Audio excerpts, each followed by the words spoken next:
This is NAI Global's Diving into Commercial Real Estate.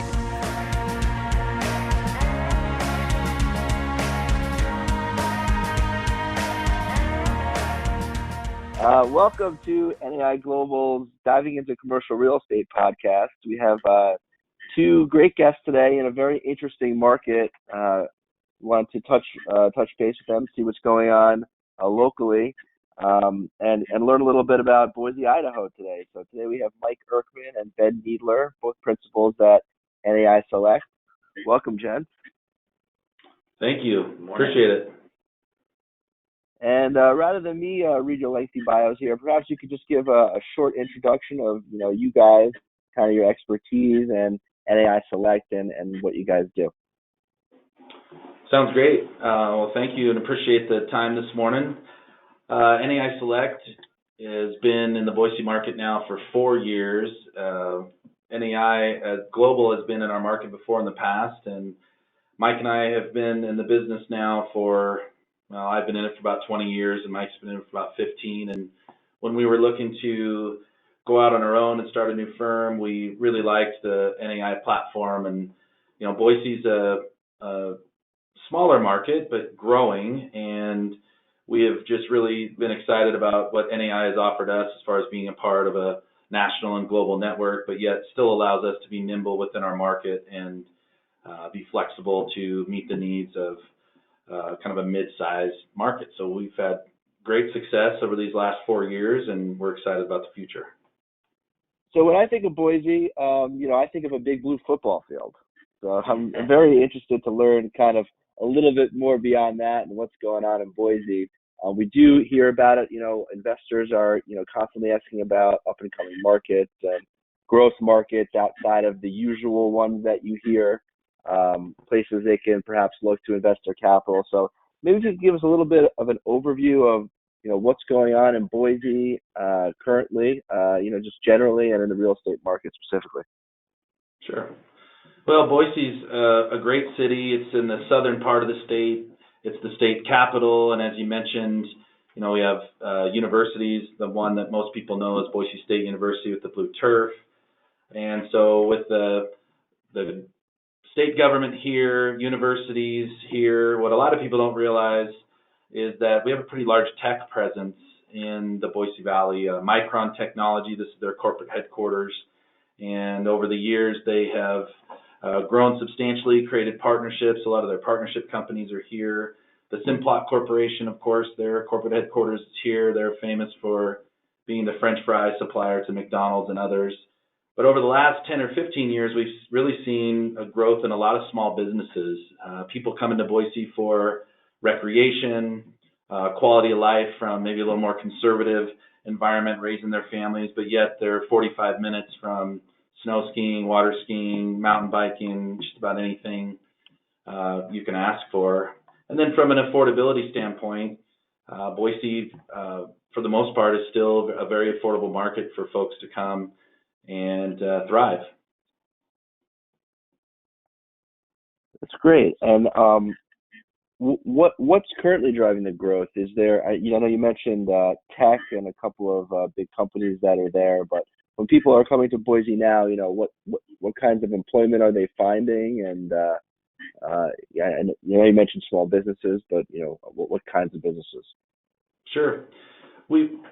Things really got accelerated this year with COVID and kind of the work from home evolution, and as that continues to evolve and grow, we've seen a lot of companies from the West Coast, especially coming inland and bringing a group of employees here, maybe a division of a company, or someone that's an executive that moves their family here, but they're still connected to a company out of Portland or LA or Seattle or something like that. We've also seen a lot of homegrown businesses that have grown and then be purchased by national companies. There was a very local success story. We actually did their first lease years ago that grew their business, and then Intuit QuickBooks came in and bought them, and in that purchase brought several hundred more employees here. So I think the attractiveness of just the community in general and its people and what it has to offer, we're starting to get on the map for larger companies moving into the region. We also just opened an Amazon center that's bringing 3,000 jobs, and that's a big hit in our market, 3,000 jobs, so that was good. Micron has added, like I mentioned before, its tech partners in different industries. And of course, anytime you have a big user like that, they bring in a lot of support and contract businesses that kind of fill in the gaps. So it's been a lot of that second tier type communities. And we're a big construction economy in the Intermountain region, to where we have a lot of very large construction companies here. And of course, that trickles down to different jobs through all the trades and subcontractors. That's great. And I assume, the companies also like it because you mentioned, how you have the universities there. So you have a pool of talent directly that's already there that they can also help grow in addition to the people that they're bringing. Yeah, agreed. And beyond Boise State University, we have two other private colleges that have campuses in the valley. So there's definitely a mix there. And then, of course, there's satellite campuses for other universities in our market. So we have a very well-educated community, and that really contributes to folks when it comes to their hiring needs and interns and that kind of thing. Right. That I know that's very helpful, especially when companies are, doing site selection and looking at multiple cities. So has this had an impact on real estate prices so far? And which sectors have been impacted in real estate? Well, I would imagine as we've grown, development never seems to keep up with population growth. So right now, we're really pressed for housing. We are at about 50% of what we need in apartments. We have tremendous demand for residential growth, and yet, it takes 2 to 3 years to deliver lots, but yet people are moving here every day. So we've seen a pretty large spike in pricing just from sheer sake of supply and demand.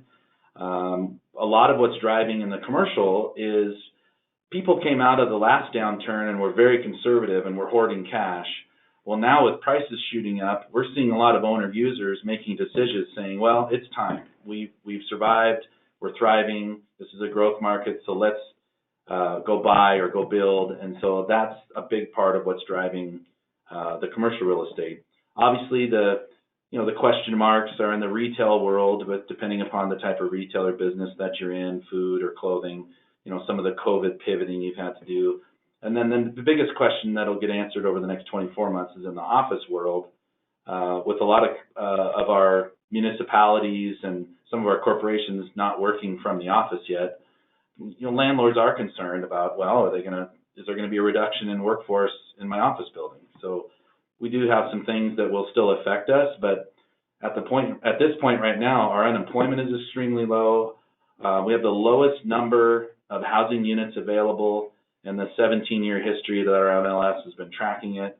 So there's just a tremendous demand on our market right now, which has forced pricing up.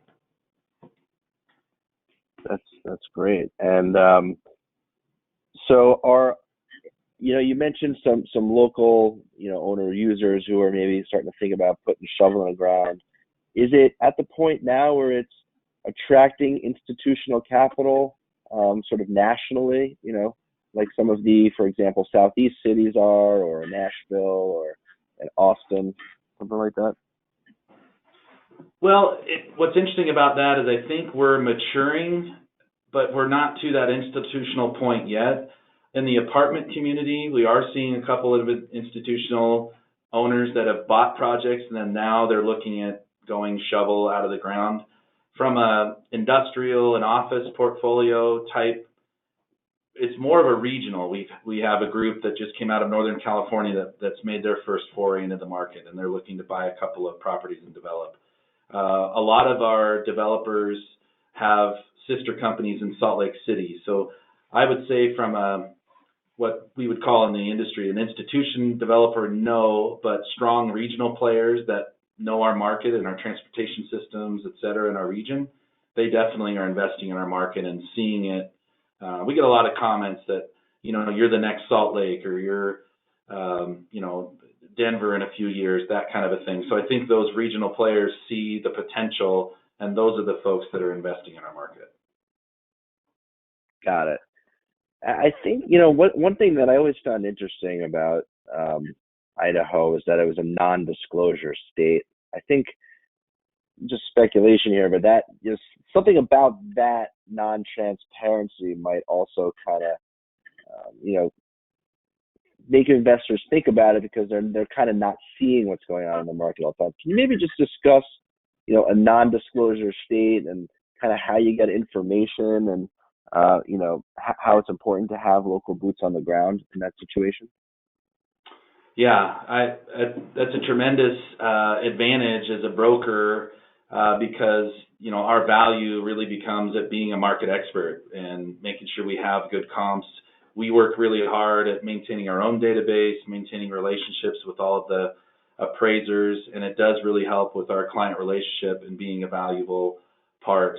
We have found that as the research groups have come into Idaho, the fact that we're non-disclosure, they're in an information grab business, and a lot of times the information they're grabbing isn't accurate. So that's good and bad, right? Because if somebody from the outside is relying on bad information, they may not be making the best choice. However, if they get to us as an agent and we can give them the reliable information, then we become the reliable expert in the transaction. So it does benefit us that way. And people like that it's non-disclosure. They can go about their business and keep their dealings to themselves. Mm-hmm. And so how do you go about, aggregating the data? Is it really just a matter of deals you've done and, like you said, talking to the local appraisers, relationships you have to kind of get that information? Are brokers cooperative in sharing that information through, between firms with each other, or is it more of that's a competitive, proprietary piece of information?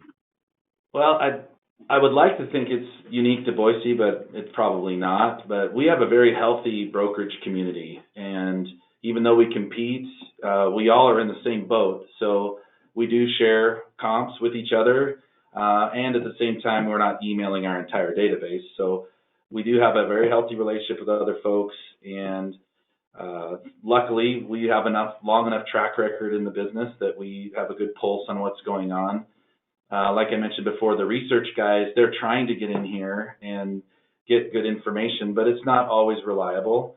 So like you had mentioned, we track our own deals, we keep our own database. When we work with appraisers or we get a comp from other folks, we develop our library, and that becomes our resource for our clients. Got it. Very interesting. I don't know if you would have this information offhand, but certainly can you provide a little bit of insight? I know it's a very general question, but into sort of like cap rate ranges and what things trade for, in different property types. I know there's not that many transactions like that happening right now, and I'm putting you on the spot.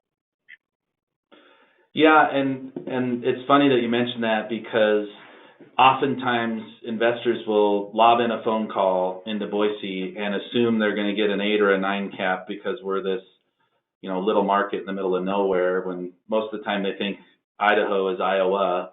But we've been a kind of a darling market in the investment world since probably 2004 when we had the first rise, and we're seeing it again where our cap rates have compressed. Multifamilies in the 5 range. We've sold, your typical Starbucks and those different types of investments in high 4s, low 5s.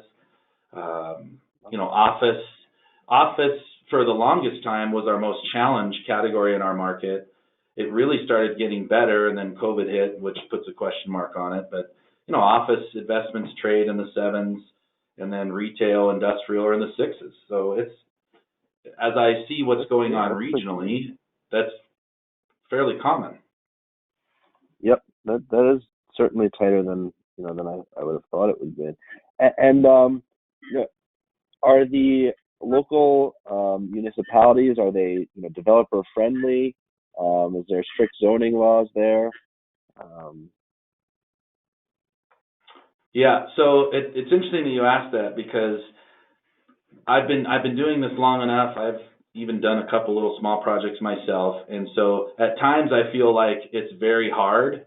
But then I'll talk to a developer that comes in from out of state or a different part of the region, and they're like, this is the easiest thing ever. I can get a project done through entitlements in 9 months. They're used to 3 years. And so I would say in general, yes, very development friendly.